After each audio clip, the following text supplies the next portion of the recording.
when I'm not looking at the markets all the time, usually what that tells me is that the VIX has really come lower, market volatility is low, and things are kind of chugging along as usual, which means, slowly uptrending charts in the NASDAQ, the S&P 500. And that's exactly what we see right now. The S&P 500 continues to trail higher here, just trickle upwards. And the weird thing about, stocks and things like gold, etc., is that gravity is like reversed in the financial markets for stocks and gold and stuff like that. Gold and stocks over the long term will kind of drift higher. It only makes sense. They print more dollars into existence. And the population is growing. So the value of companies should go up over time. And the value of gold absolutely should go up over time because they print more dollars every single day. They're printing them right now. So, the reason I bring that up is that it seems like we snapped out of this recent, bear movement that we saw, and gravity is kind of taking its place back in the markets. It's like anti-gravity is what happens in the markets. Especially in recent years, it feels like that is very much the case. But I want to make a point about that.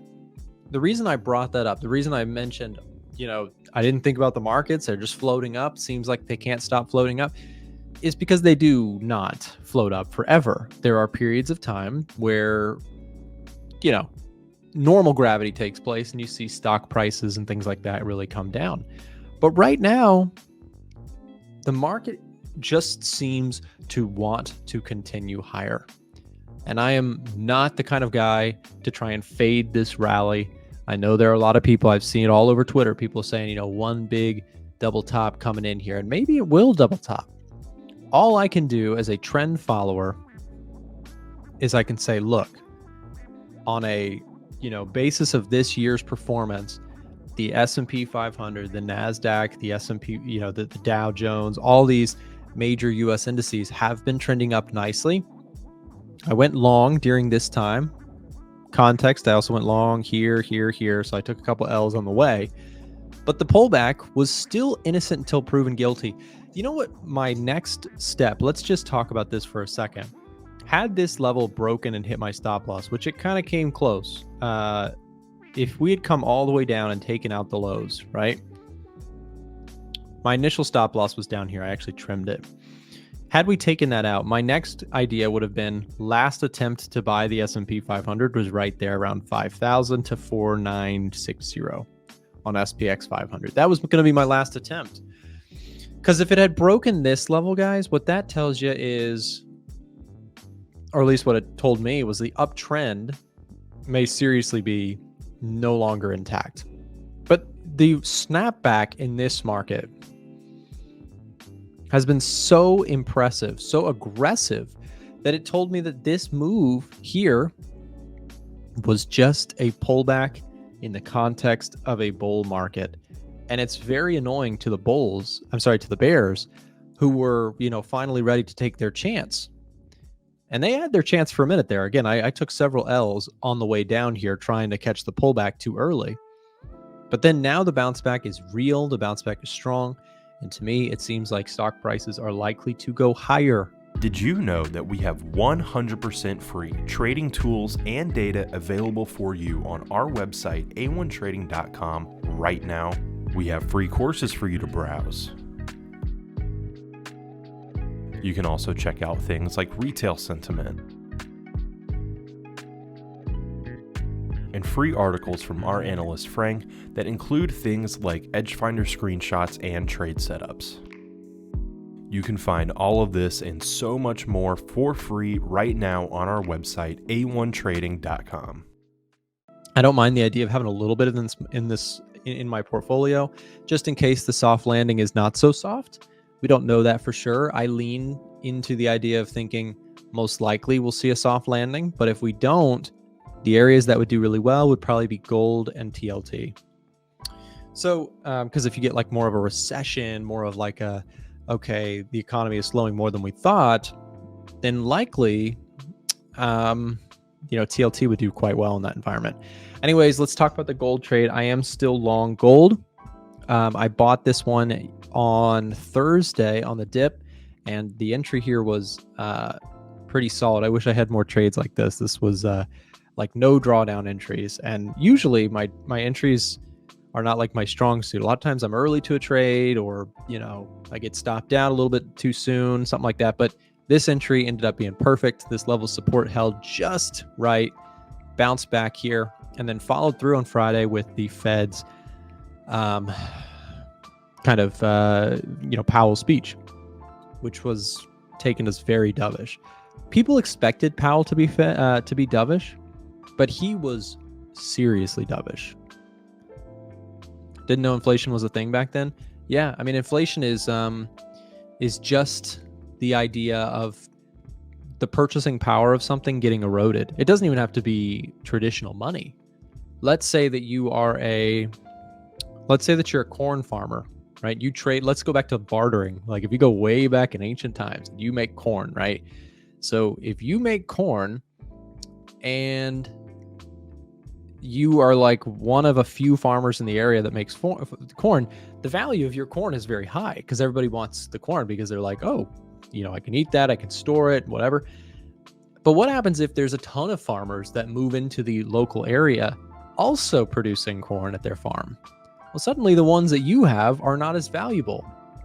You see what I mean? Like the purchasing power of your asset, whether it be corn, money, gold, silver, got deteriorated. So inflation is something that is not, it's just a technical term for, losing purchasing power. So something to think about. Inflation is not a new thing. It is an ancient thing. It's been around for a long, long time.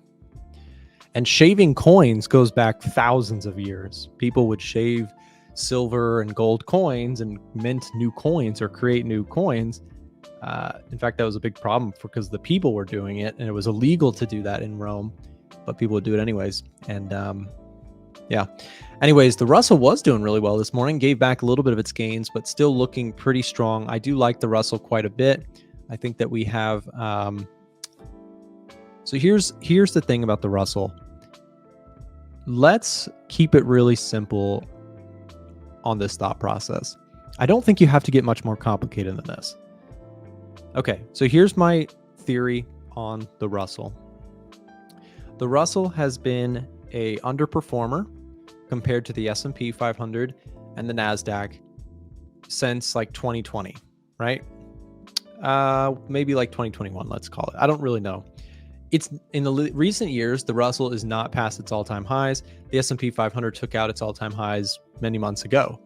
So my point is, if you were to compare the performance of the Russell 2000, which is small to mid-cap companies in the US, compared to the S&P 500, it is really underperformed.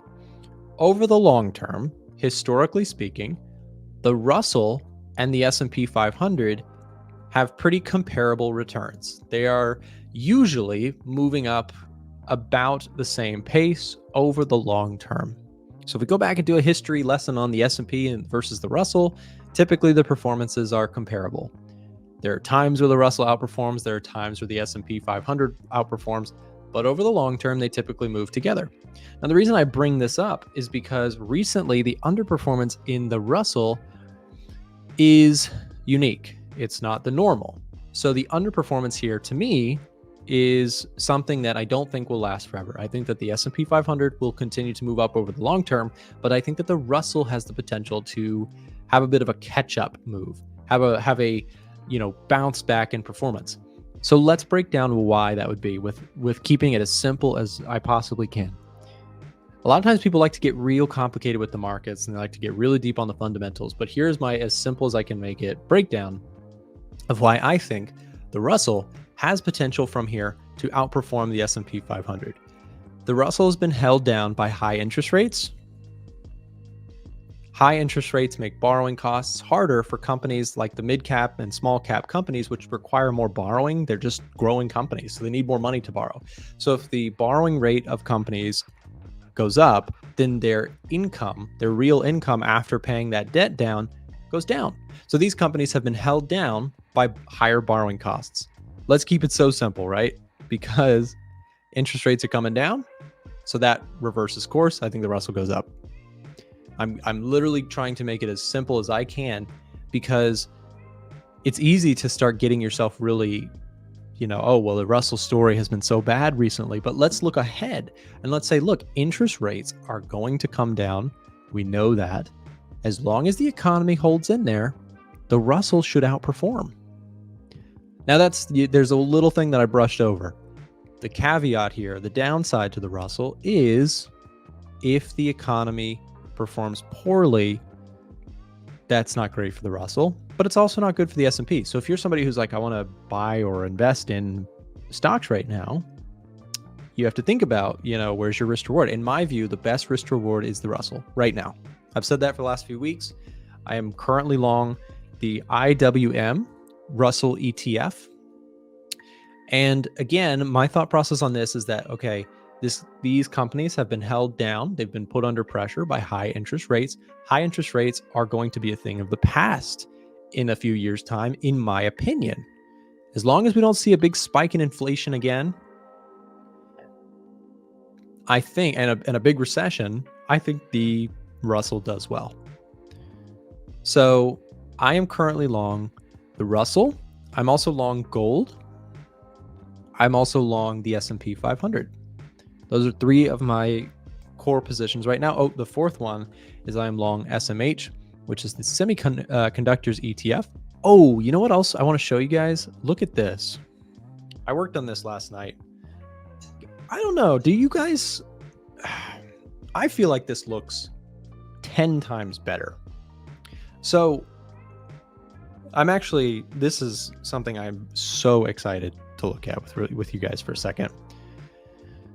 So economic data can be a lot to try and look at. And if you don't use the Edge Finder, you can find this stuff for free on the internet. Don't get me wrong. With the Edge Finder, a lot of it can be found for free on the internet, but you'll have 47 tabs open and it'll take you 45 minutes to go through it all. That's kind of why we're in business. A1 Trading builds tools that simplify the process, that make it easier to look at a lot of market data quickly. And I want to show you this. So I was getting tired of the way, and I still am, some of these other ones. Cheers for context. This is the layout before, which I have not fixed it on gold yet. Here is the layout now. For economic data on the scanners pages, for those of you who are Edge Finder users, check this out. This, in my opinion, and I asked a bunch of members in our Discord, and I got good feedback on this. So I feel like this is just easier to read. This is so much simpler to read. We can go through this very quickly when looking, if you're somebody who trades SPX 500 or gold or something like that. My goal is to have this built for every page. GDP growth. The actual was 2.8, forecasted was 2. Okay, that's good. Good for stocks. Manufacturing PMI came in lower than expected, not good for stocks. Services came in line with expectations. It's a wash. Retail sales came in strong, good for stocks. CPI came in cool, great for stocks. Core CPI came in a little bit hot, not great for stocks. NFP was a little weak, not great. Unemployment rate ticking up, not great. And there's one that's missing that I haven't added, which is interest rates coming down, very good. So did that not make that so much easier? I got this idea from someone that I really respect in the industry. She actually gave me some suggestions, we were talking about ways to improve the Edge Finder, and this really stemmed this idea to just simplify it. Is this better? I don't know. If you guys think this looks better, do me a big favor and just type yes. If that seems convenient, if you're an Edge Finder user and you like that. I also added on the stock specific screener these new AAII stock market sentiment. I just added some of the latest data here so you can see what sentiment is looking like. So retail traders are getting pretty bullish on stocks, which makes me a little nervous, but doesn't tell me to sell them, right? I only get bearish on stocks if, in a downtrend, but they're not, it's more interesting. Like this is a better signal. When you get really bearish views from retail, that's more of a bullish signal to me. But timing the top on stocks is really tricky. Like it's not nothing is making sense to me because dollar is down, everything is up on dollar, but the yen pairs are kind of falling, but the oil is up. is gold up as well? Like everything is just Gold's up, yeah. Something happened everywhere. at 6 a.m. That 6:10 a.m. That tells me, I hate to say it, but that sounds more of like a geopolitical thing, just because of the not, usually if it's like economic data, it comes in at a very, top of the hour or 30-minute mark. So this surge started and proceeded to happen all throughout 6:10 a.m. U.S. Eastern. So does anybody know in the chat, was there some sort of geopolitical escalation somewhere in the world? I'm not really sure. I haven't even looked. There was yesterday. Oh, was there? You don't know? I know that there has been like attacks and things like that, like escalation in that front. Well, it was on Saturday and Sunday, and then yesterday Hezbollah attacked Israel, and then Israel attacked first, and then Hezbollah kind of responded. So there has been something yesterday, and I think there was another kind of exchange of fire last night in the evenings. Might not be completely correct, but somewhere in that direction. So there is heightened there, and then the negotiations fell apart between Hamas and Israel. We also saw this comment here from the Libya Eastern government. We will stop all oil production and export. Libyan authorities install new central bank leadership. Ouch. Yeah, so that's maybe another side of it, but yeah, a lot of conflict in the Middle East as this sort of thing happens. Unfortunately, it also causes supply issues, and anytime you get supply slowing or concerns on that front, it can cause oil prices to surge. Not to mention, durable goods orders were a little bit stronger than expected. Well, actually, much stronger than expected today. So you have some forces here that are acting to strengthen oil, but just wanted to mention that because, again, rising oil prices, they have multiple implications. One of them being inflation, right, Ivan? Well, this Libya thing, Libya is an oil producer. That is definitely, what do you call it? Not unprecedented. Like, it's not normal. It's not institutionality. It's not in our expected news. So that sudden drop, or at least some drop in production, is a thing.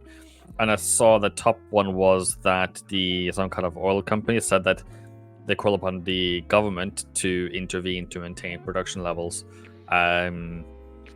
So that's a bit of a sideline. That was not on my bingo card for today, I have to say.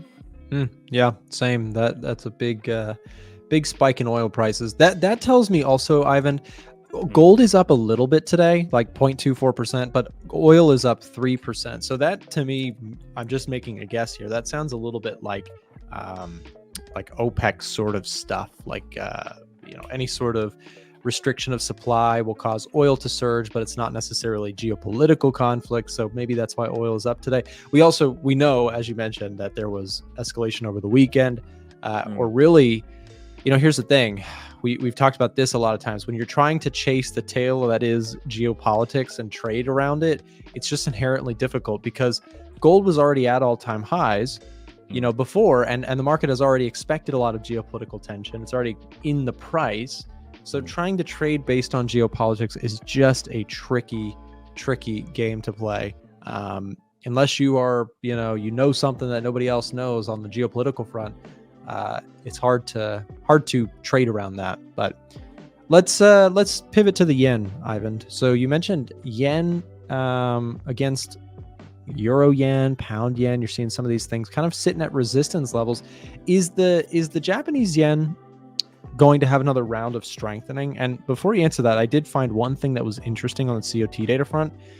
I looked very closely. This was the first report that showed institutional money not aggressively buying the Japanese yen. For the last few weeks, the carry trade unwind was very visible in the change in long and short contracts. We saw buying of yen long futures and covering of shorts pretty dramatically. But this latest filing shows us that has slowed. So there was not a huge surge in yen buying. Does that mean the carry trade unwind concerns are gone for now? I think that there's many ways to describe it. One is that you are in serious slippage at the moment if you try as a hedge fund to get out of your carry trade. What are we down now on dollar yen? Is it 1,000 pips or so from peak or something? Like it's a lot of money. 1750 pips. That's crazy. Yeah. So yeah, that's something. So you really need price to get it back up again, so you can get out at a better price. I made this what do you call it? This support last week, and I thought we're gonna come down here, and I think we were up. Last week we were, what is that? 7 days ago. That's up here. We were up here when I said we should go down to this level. I don't know. Maybe.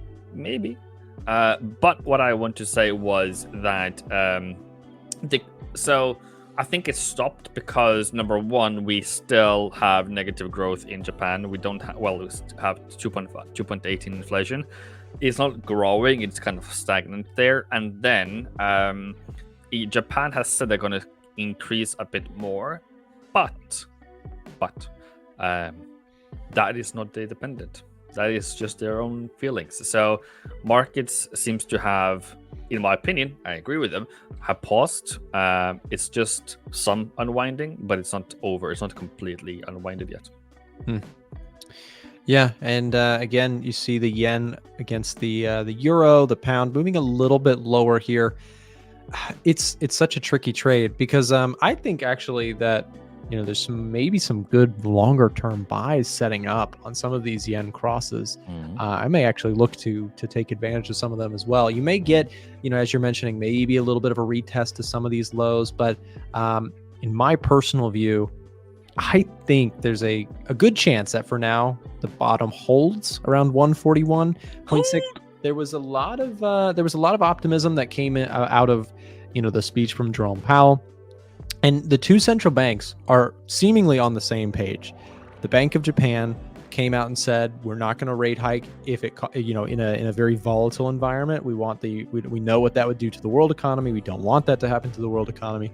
And Jerome Powell at the same time is talking about, beginning the process of rate cuts, but that the inflation problem going mostly in the right direction could help us to avoid a recession. So we're seeing economic slowdown. That is part of the reason why the yen strengthened, but I don't see right now global impending recession. So if you're thinking global impending recession, then there's huge gains to be made if you're short on things like dollar yen, pound yen. But if you do see, the economy of the world doing okay, and that these rate cuts that all these central banks are beginning to do will help to support the economy, then the yen may look kind of expensive here, and perhaps there's some room to the upside. I don't know. That's kind of my take on the yen pairs. What was I supposed to say? Chandler, if you want a sound, hold. That's what I want to say. That's a good sound. I got one. Hold on. If you share my screen, guys, I'll play an Ivan sound that I love. This is my favorite one.